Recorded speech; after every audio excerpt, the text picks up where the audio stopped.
he gonna get caught. He'll pop out on you. He get there too quick. That is, if I'm not mistaken, a 92-pound weight difference. Almost a 100-pound weight difference. It's insane. Let's say he comes in at 200 pounds. It's still a 65-pound weight advantage, which is absolutely ridiculous. How can you be out there claiming to want to fight the best people on the planet?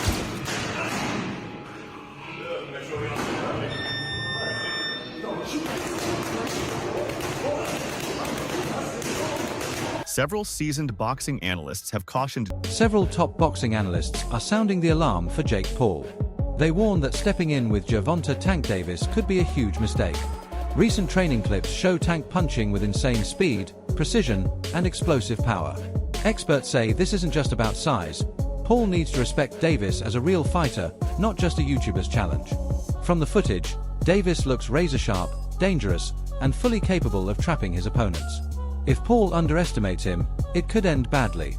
Quite surprised because it sounded like Jake Paul and Joshua was getting closer and closer for January. However, there have been rumours of Gervonta Davis versus Jake Paul in the past. I think with Gervonta Davis's kind of legal problems in the last month or so and rumours about his retirement, I don't think it's a massive shock that he is taking this Jake Paul fight if it is going to go ahead, purely for the reason that it's a lot of money for maybe not the most difficult job that he's going to have in his career. So it's a strange one, but yeah, it's just another kind of day in the sport, really, isn't it? Promoter Eddie Hearn didn't hold back. He told Jake straight up, "Be careful what you wish for." Hearn believes this matchup is a major mismatch, warning Paul of potentially devastating consequences. Sure, the fight will sell, but he stressed the risk goes beyond records and hype. Jake's health could truly be on the line. I think it's extremely dangerous for Jake Paul. You know, I've got the general feedback is the boxing world saying, please, AJ, go in and evaporate this young man from the boxing world so we can all get on as normal. You've got Jake Paul fans thinking bizarrely they can beat Anthony Joshua. And the most bizarre thing out of everything is that Jake Paul genuinely believes he will beat Anthony Joshua. I think that's the only reason we're going to see this fight. But I truly believe you're going to see it at the beginning of 2026. Daniel Cormier gave a more balanced take. He actually respects Jake Paul for what is built and how Netflix keeps backing him. But DC still called out the obvious, the massive weight gap. Tank fights at around 134 pounds, while Paul weighs close to 200. Yes, Davis is the better boxer, no question, but if he loses, it could wreck his credibility. And if Paul loses, his momentum takes a hit. Either way, both fighters are gambling big. When the Disruptor Challenge is a legend, guys, anything can happen. When a kid that was on YouTube and on Disney walked in there and said, I'm going to be a professional boxer, Jake Paul needs to be commended for that. He had a vision, and he honestly executed that vision better than anyone ever could have expected. But sometimes you want something so badly that you don't recognize the dangers that come with wanting that thing and then getting that thing. Now Jake Paul has gotten himself to a point where he's fighting someone that could truly, truly end his career. All right, Mike Tyson. We're talking about one of the scariest, most dangerous fighters to ever step foot in the squared circle. For me, it's pretty simple. Jake Paul in the Mike Perry fight, he got a great appetizer for what he will get in the main event. A fighter that starts very fast, that throws things to take your head off, and you have to kind of match the intensity to ultimately get your shots off. Jake Paul today announced that he has signed with the PFL. The PFL. A couple weeks ago, Jake Paul and I were messaging each other about an appearance on my show, DC and RC. Just kind of talking about his future. And honestly, Jake and I have had some run-ins. When I started talking to him and I'm messaging him, he's a kid that's very respectful. And we had respectful conversations. He has an idea what he wants to do. Now, these kids today are different, right? So he's very boisterous, he's very verbal, he speaks big. But will Jake Paul actually fight in the PFL? A lot of boxers say they're going to fight, but they never actually do. Here's the thing about Jake Paul, though. He's from Ohio. Ohio has some of the best high school wrestling. Jake Paul was a high school wrestler there. So was his brother, Logan. They weren't bad. I believe this one, he'll actually fight. Former world champ Carl Froch is very concerned. He says this isn't a fair fight. It's a 65-pound difference. Paul is near 200 pounds, while Davis fights at 135. Froch warned that Tank has never felt punches from a man that big, no matter how skilled he is. To Froch, this isn't competition, it's a dangerous sideshow. My name was mentioned at his press conference and he shit himself. And the fight was just absolutely fucking diabolical. Again, I've said before, he's not a professional boxer. He never will be. And he proved time and time again that he's not a professional fighter. So, Jake Paul, go on, piss off. I mean, I don't really take Jake Paul that serious. He can't really box. He can have a little fight, he can have a swing.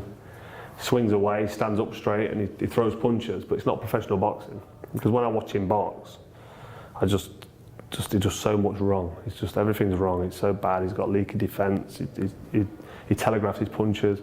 Like, you put him in with someone his own size, it was a professional, and it's a mismatch. And you'll see that if he ends up fighting somebody.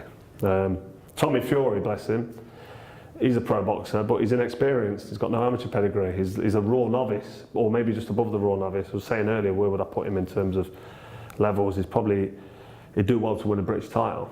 He's at that sort of level. And then from British title to world level, it's like different worlds. It's like totally different. It's like a different sport. Just here at Los Naranjos in Viva, España, and I found out that Gervonta Davis is now fighting Jake Paul. So Jake Paul was supposed to be fighting AJ. Eddie Hearn announced 99% done, which we've just spoke about. What next for AJ? Potentially Jake Paul. But it now looks like that Jake Paul is fighting one of Anthony Joshua's legs. He's fighting Gervonta Davis, somebody who's a quarter of his size. I don't even know what's going on. Has Eddie Hearn been played? Let me know what you think. But the AJ fight with Jake Paul's finished. Gervonta Davis, fake Paul, November. I don't know what's going on in the world of boxing. This is an absolute joke. What next for AJ? We'll get into this, and there's so many questions I want to get into in the next episode. But hope you enjoyed this one. And yeah, just thought I'd give you a quick update because the news has just come in and I'm just trying to relax and play a bit of golf and I can't. I've got to get it off my chest. I'm going to add it to this video. Hope you enjoy it. Don't forget, if you haven't already, hit like, share and subscribe to the best channel in the business, Froch on Fighting, and we'll see you very soon. Ryan Garcia came out swinging with criticism. He called the idea flat out insane, saying boxing is turning into WWE. According to Garcia, fights like this destroy the sport's credibility, making it harder for fans to take boxing seriously. In his words, boxing has officially become the WWE. Today we're going to talk about the boxing world and another fight that Jake Paul just booked for his joke of a career against a 65-plus smaller guy than him in Gervonta Davis. Jake Paul is a circus sideshow for low IQ incels. Nobody should be falling for this carny bullshit about him being a real fighter. Gervonta is a million times better than him, so he has to handicap Gervonta's skill by being a giant lab rat with a 65-plus weight advantage over him. This is a joke. This is a mockery to the sport of fighting. You know, the best are supposed to fight the best. Why is he fighting a guy that's, you know, in his last fight, Mike Tyson, who, you know, he's got a 40-year age gap between them? You know, why are you fighting a guy that should be in line for, you know, the early bird special, not fighting in a boxing ring and Mike Tyson? Now you're fighting a guy who is, you know, tiny. He's a 130-pound fighter. You fight in the 210, 220 weight range. So, you know, this is another joke in Jake Paul's career. You know, he claims to want to be a real fighter, but, you know, he's not taking the real steps to be real fighters and fighting, you know, top 10 guys and fighting the best guys in the world. You know, he fights, you know, these circus sideshows against guys that have no business being in there against him. So, you know, I guess this is the state of boxing. It's dead. UFC took over, and, you know, this is what you get now. You get this YouTuber who, you know, is on Lizzie McGuire, and he wants to claim to be a real fighter, but he doesn't want to fight real fighters. So, you know, I think it's ironic, though. Why would he hire a lawyer to sue people that say that his fights are fixed if they weren't? Allegedly. So, I don't know. It's kind of weird. You guys do the math. Let me know what you think in the comments below. Amir Khan also blasted the fight, calling it disgusting. He pointed to the 8-inch height difference and 65-pound weight gap, saying no serious commission should allow it. Khan warned the fight is a safety hazard and praised promoters who refuse to support these YouTube-style spectacles. On a guy who's obviously a lot heavier than him, but, you know, in an exhibition fight. What are your thoughts on this fight?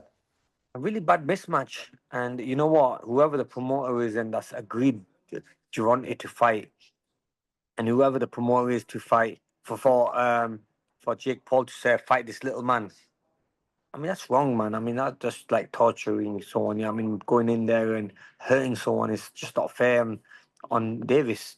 But like, say you don't know what position Davis is in. I heard that he's been having a lot of legal problems and been arrested a couple of times for a couple of felonies and stuff. I've seen with his ex-wife and stuff. So you know what? You don't know what's going through his head. Maybe he just wants to cash up and walk away from the sport. And maybe this is a great opportunity for him where he's seen this fight come up and he's like, "Fuck it, I'll take it." But yeah, I mean, yeah, I think they're making boxing a joke, really. Yeah. One day someone's going to end up getting hurt so badly, then it's going to definitely destroy the sport. Michael Bisping went straight for the jugular. He said Jake Paul is acting like a bully, picking on smaller guys. He pointed out the same thing with Canelo, a 60-pound gap and 7 inches in height. According to Bisping, Paul isn't proving himself as a fighter. He's hiding behind size advantages and spectacle. Be out there claiming to want to fight the best people on the planet, and then going out there and taking on a guy that is maybe 92 pounds heavier, that is at least 65 pounds heavier than you. That is called one thing. That's called being a bully. It's like, dude, what are you doing? If you want respect from your peers, if you want everyone on the planet to look at you and take you seriously and give you credit as a boxer, you have to go up against someone that keeps you up at night, against someone that gets you out of bed in the morning to go for a run because the fear of them beating you down is real. Bisping doubled down, saying Paul always cherry-picks smaller or past their prime opponents. He even called Jake more businessman than boxer. Instead of chasing fair fights, Paul lines up aging legends or mismatches. KSI also chimed in, calling Paul's fight with Davis a disgrace to boxing. He claims Paul is ducking him and chasing easier paydays. Gervonta not filling the rematch clause and just fighting Jake Paul and that whole situation and reaction of the fight itself. I feel people I don't know, people got issues because at 200 million mandatory or either go fight for 5 million. It's a no-brainer. Like, what's wrong with people? It's a no-brainer. A hard Right. fight. And we prize fighters. They prize fighters. Right. And the prize is big. And he's going to retire soon. So you got 200 million right here and you're about to retire soon or either a $5 million fight. Wait a minute. Kid said he disagreed. Why did he disagree? I think it's just from a fighter standpoint. And on top of that, he got a draw. It's not like you won. Like you won and you gonna go fight Jake Paul. You got a draw, man. You gotta go get that back. Why? It was a cherry pick. I mean, yeah, it was a cherry pick, and you didn't So look hold good. on. So you gotta. I mean, look, with Jake, the guy's been ducking me or running away from me for so long, man. Like, he's just making excuse after excuse, and now he wants to fight Tank. I mean, it just says the type of guy Jake Paul is. He only fights someone if he has a major advantage. Anything that's close, or anything that could actually be a decent fight, he runs away from it. So. British heavyweight Dave Allen, aka the White Rhino, didn't hold back either. He called the whole fight a farce and a waste of Davis's prime. Allen says exhibitions should be for retired fighters, not pound-for-pound elites like Tank. In his view, Paul should face a real cruiserweight, not stage money grab spectacles. Bears, but he's never been punched by a rhinoceros, has he yet? So we'll have to see. He's training this fight, but fighting against real bears. This is true. People are going, no chance, no chance. Do you reckon this guy, could he be the toughest of your opponents so far, do you reckon? I don't think he's the best that I've faced. I've faced a few Olympic medalists, a few world title challengers, but I think he's probably the most dangerous. Maybe not the best boxer, he might not be the most technical, but he hits really hard, he's really big and strong, so yeah, I think it's the most dangerous task I've faced, but he may be not the best fighter I've been in with. Whereabouts is the fight, Dave? Where are you fighting him? He's still at Sheffield Arena, right? Headlining in Sheffield, which is like my local arena. So yeah, it's a big night for me. He won his last fight, didn't he, Dave, against Ricardo Brown, and 20 wins, 19 KOs he's got. So like you says, he is dangerous. How's the training gone for you ahead of this fight? Yeah, it's been good. He's put a bit of fear in me, to be honest. I have had a bit of genuine fear.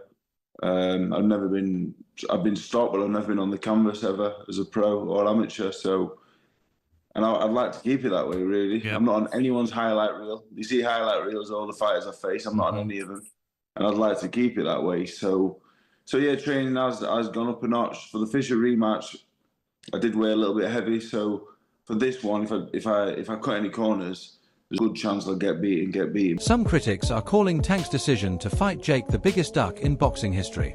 Instead of finishing business with rivals, he's cashing in on a spectacle. They say it's less about competition and more about chasing a payday.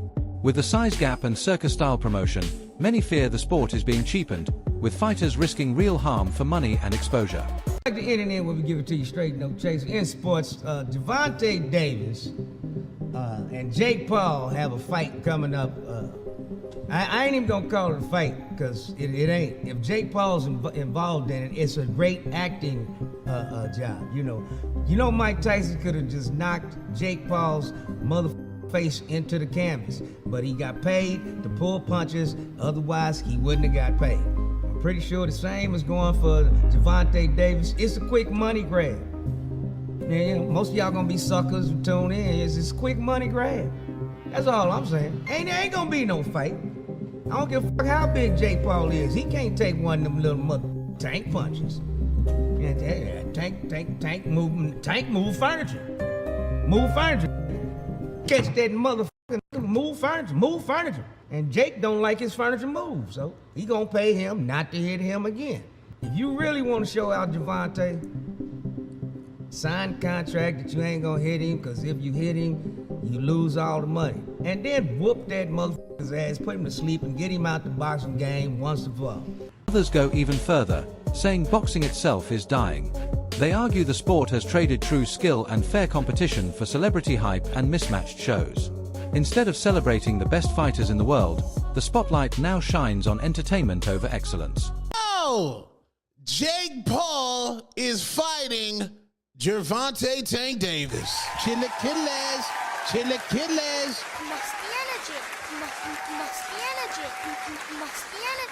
Musty energy. Oh, it's musty, and I say that respectfully. Per Mike Hoppinger in the Ring magazine, Gervonta Tank Davis, freshly off his domestic violence charges being dropped, will get into the ring with Jake Paul in Atlanta with a proposed date of November 15th. Lord child. Get your hand out of my pocket! Tank weighs about 135. Jake Paul weighs about 200-something pounds. So obviously this will be at a catch weight, and this possibly will not be a sanctioned fight where it will count on anybody's records. But I'm going to tell y'all like this. Tank fans, you niggas down bad. The